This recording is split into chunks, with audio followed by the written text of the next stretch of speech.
తిరుమల శ్రీవారిని నైవేద్య విరామ సమయంలో మంత్రి నారాయణ కుటుంబ సభ్యులతో కలిసి స్వామివారి సేవలో పాల్గొని మొక్కులు చెల్లించుకున్నారు.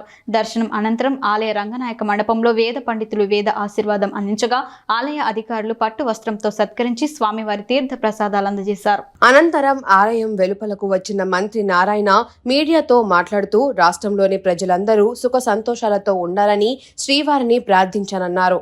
అందరికీ నమస్కారాలండి. ఈరోజు నేను మా సతీమణి కలిసి కలియుగ వెంకటేశ్వర స్వామి దర్శించుకోవడం జరిగింది. ఈ రాష్ట్రంలోని ప్రజలందరూ సకల ఐశ్వర్యాలతో ఆరోగ్యాలతో ఉండాలని ఆ భగవంతుడిని ప్రార్థించుకోవడం జరిగింది. మీకు అందరికీ తెలుసు, ఈ రాష్ట్రం ఈరోజు లోటు బడ్జెట్తో ఎంతో సఫర్ అవుతుంది.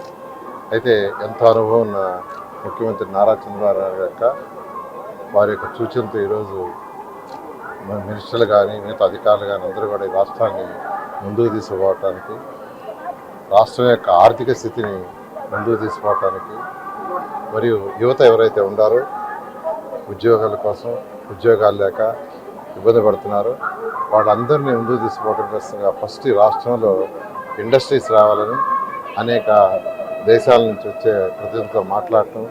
ఎందుకంటే ఎప్పుడైనా ఇండస్ట్రీస్ వస్తేనే యువతకు ఉద్యోగాలు వస్తాయి, యువత భవిష్యత్తు ఉంటుంది. ఇండస్ట్రీస్ లాగానే ఉంటే యువతకు భవిష్యత్తు ఉందంటే ఆ డైరెక్షన్లో ఈరోజు ముఖ్యమంత్రి గారు పోతున్నారు. అట్ ది సేమ్ టైం పేదలు నిరుపేదల కోసం అనేక సంక్షేమ పథకాలు, ఉదాహరణకు అన్నా క్యాంటీన్స్ ప్రభుత్వం వచ్చిన వెంటనే చేసిన 5 సంతకాలు అదొకటి చాలా ముఖ్యమైనది. వచ్చిన 2 నెలల లోపలే 100 అన్నా క్యాంటీన్స్ని ఓపెన్ చేయడం జరిగింది.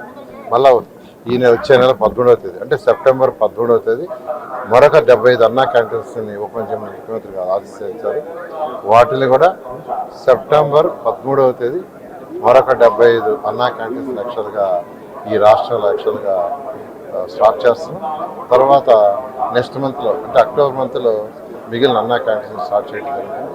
ఈ విధంగా డెవలప్మెంటే కాకుండా పేదల నిరుపేదల యొక్క సంక్షేమాన్ని కూడా దృష్టిలో పెట్టుకుని ముఖ్యమంత్రి గారు ఈరోజు ముందుకు పోతున్నారు. ఖచ్చితంగా మా ముఖ్యమంత్రి గౌరవనీయులైన నారా చంద్రబాబు నాయుడు గారి యొక్క ఆధ్వర్యంలో ఈ రాష్ట్రం అన్ని విధాలా ముందుకు పోతుందని మేము ఆశిస్తున్నాం.